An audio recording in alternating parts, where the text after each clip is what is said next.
We just people from the north side. Once and Timmy's at the shore fine. Winter ready on the four ties. Heavy traffic during 4-5. Gotta hustle on your own time. Color people every port side. We just people from the north side. Ladies and gentlemen, as you can see beside me, the man, the myth, the legend, current TNA star, AJ Francis. How are you? I'm good, brother. I'm good.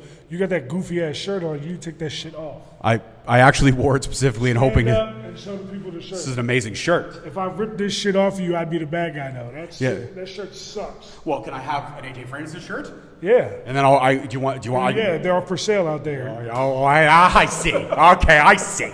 All right, so AJ, I got to talk about MLW. Okay. I loved everything you did with MLW. Alex Kane, a good friend of the show. I have a side podcast called MLW Rewind, and me and my co-host, Uncle Bobby B, shout out to Uncle Bobby B, we used to talk about your rivalry all the time. And we thought it's the best thing that MLW's ever produced.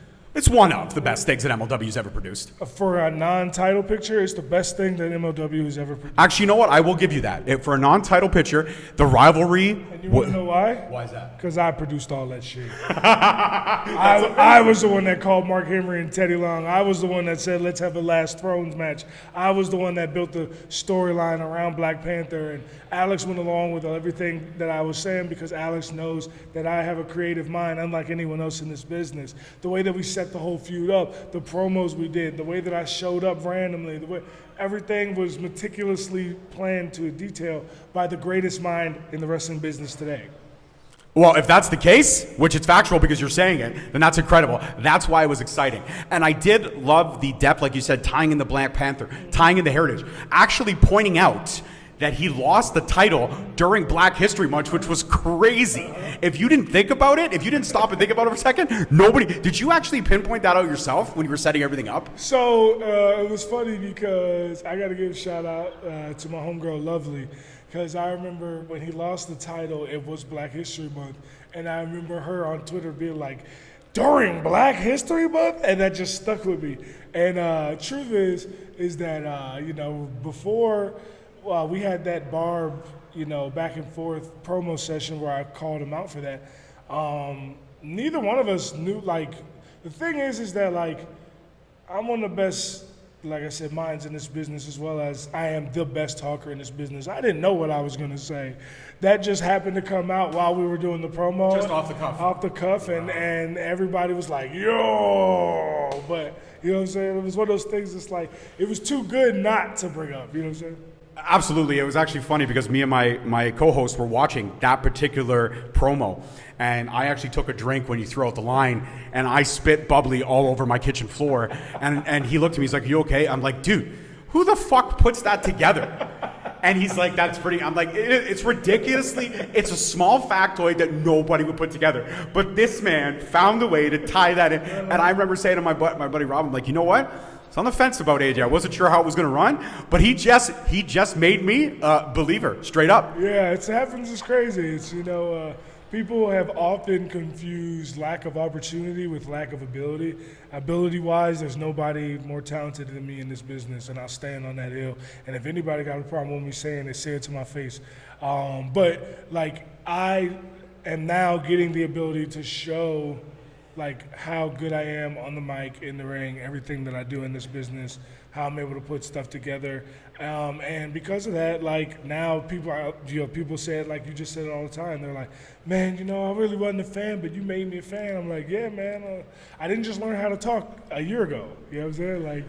I didn't just learn how to talk, last September. No, you didn't. You didn't learn how to talk last History Month when Alex Kane lost the title. Yeah, exactly. But I got to ask this.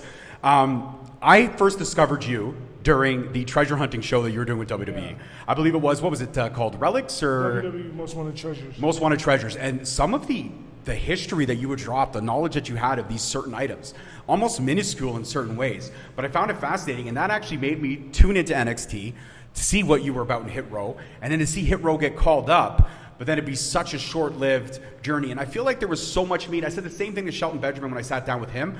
I feel like Hit Row versus the Hurt Business could have been something ridiculously special if it ever got to that point. And I feel like there was a lot of wasted opportunity. Yeah. Not asking you to dredge up any bad feelings, but what do you think on that? I mean, there was a lot of wasted opportunity. I mean, look what Swerve's doing in AEW. Look what I've been doing in TNA. Look what Tahuti's doing in NXT. Shante Adonis, look what he's doing in NXT. Look what B-Fab has been doing with Bobby Lashley and now just with the Street Profits. Like, there was a lot of greatness that was left on the table for one reason or another. I think that it's only a matter of time before, history corrects itself, especially with the fact that, like, how well I'm doing. Like, the people that are in WWE that have ultimately made the decision to punt Hit Row are looking at it now like, man, maybe we could have did more. Maybe we could have did something different. Maybe we could have gave them an actual chance. And, it's good because to me, like, I love TNA. TNA has given me an opportunity to talk, given me an opportunity to wrestle. Me and PCO stole the show at Slammiversary. Slammiversary is one of the biggest wrestling shows on any company in the year, and me and PCO stole the show there. On Canadian soil, you got your butt whooped by the Canadian Frankenstein. I don't know if butt whooped is the correct way to describe what happened. No, I did. I actually, it was funny when I was doing the kind of, I guess, the prediction show, if you will, for this event, Summer Heat that we're at. My co-host Ashley asked me, she goes, "What do you think about AJ Francis?" I said, "Well, you know what? AJ Francis does not have good luck in Canada facing Canadians. And tonight he's facing the Saturday Night Delight, and that's got to be. I mean, come on, you got to give me credit for putting that together. That was pretty good, right?" Yeah, you can say that. I mean, I usually beat the shit out of people in Canada. It's just that one time. Yeah, but everyone's going to remember that one time. You know what I'm saying? It doesn't matter if you beat 10 of them. Yeah. There's that one time. Well, the Saturday Night Delight is going to have a Sunday fright. So when he wakes up tomorrow, he's going to be very, very, very, very abused. You know, I do love the fact that you have the gift of gab and you have this sway and this confidence about you. And when you were on with Chris Van Vliet, one of my favorite interviews, and I love the fact that we got to talk about everyone wanted to know what happened with that dive and your health and everything like that. And you were very open and honest about your health, letting the wrestling community know. Once that interview aired, did a lot of people maybe backtrack on their statements when there was a lot of going around that, oh, look at this guy, he can't wrestle, he botched it, yada, yada, yada, when it was just really about your health? No, I mean, nobody backtracks. Nobody owns up for their bullshit, you know what I'm saying? Like, it's the people that talk their shit the most, like literally yesterday, unfortunately, Alpha passed away. Yes. And when Alpha passed away, I just sent, praying hand emojis under the picture that WWE posted, and somebody responded to it by saying, "You can't dive over the top rope," which is like, the people that still talk about that are the virgin losers that have never been inside a woman and will never be fulfilled in their life, no matter how many days they spend on the internet. So, I don't really worry myself about the thoughts of those losers.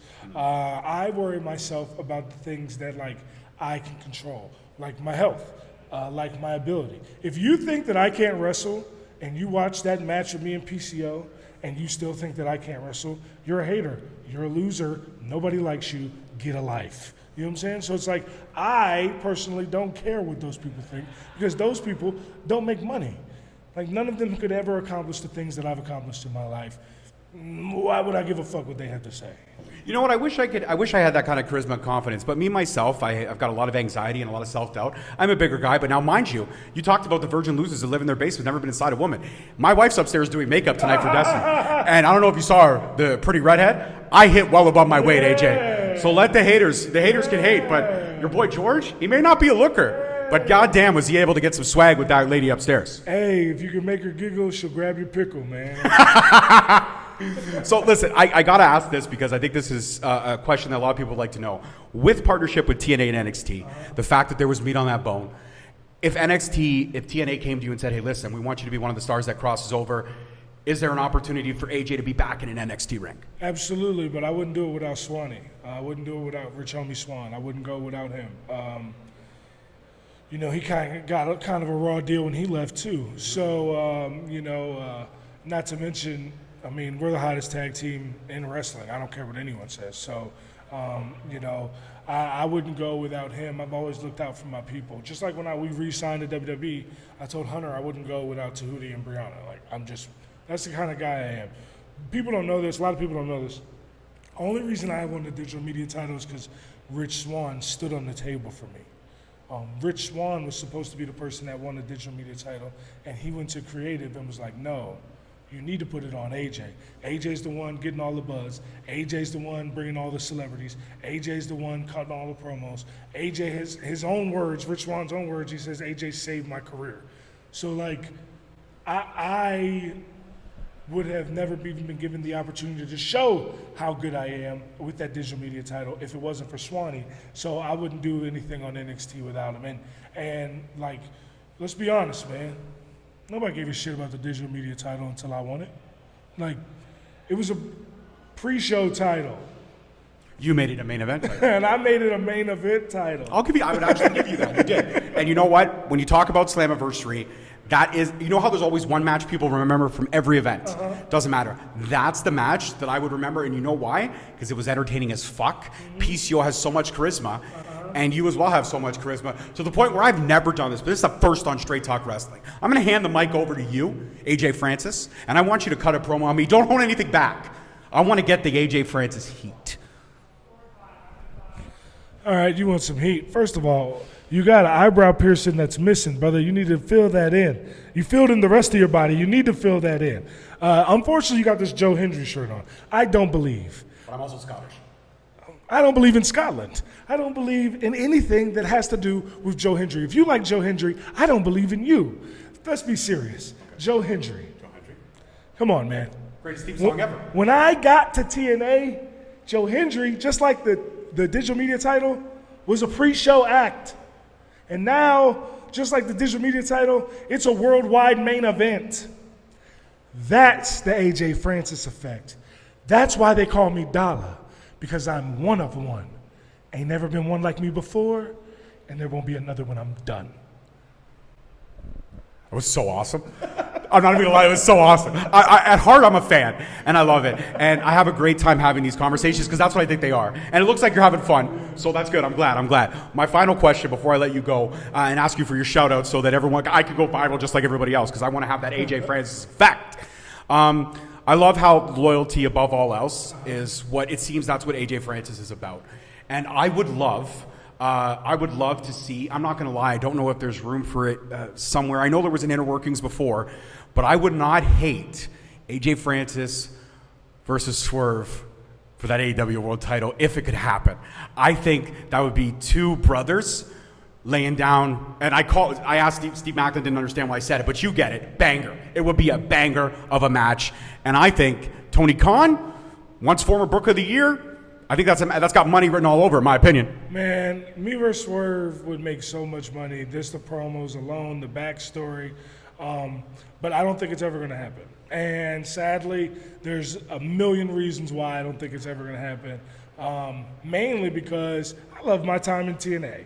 I'm a big believer in, I was in a relationship with a woman that didn't appreciate me and made the world think that I was one way. And now I'm in a relationship with a woman that worships the ground that I walk on and treats me right and lets people know how great I am. And that's what I am with TNA, and that's why I'm happy exactly where I'm at.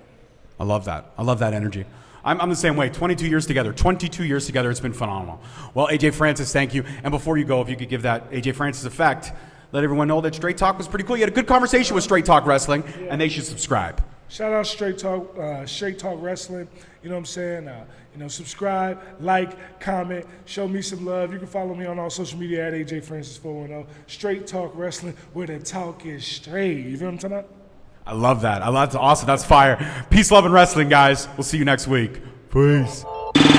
We just people from the north side. Once the Timmy's hit the shore fine. Winter ready on the full ties. Heavy traffic during 4-5. Gotta hustle on your own time. Color people every port side. We just people from the north side.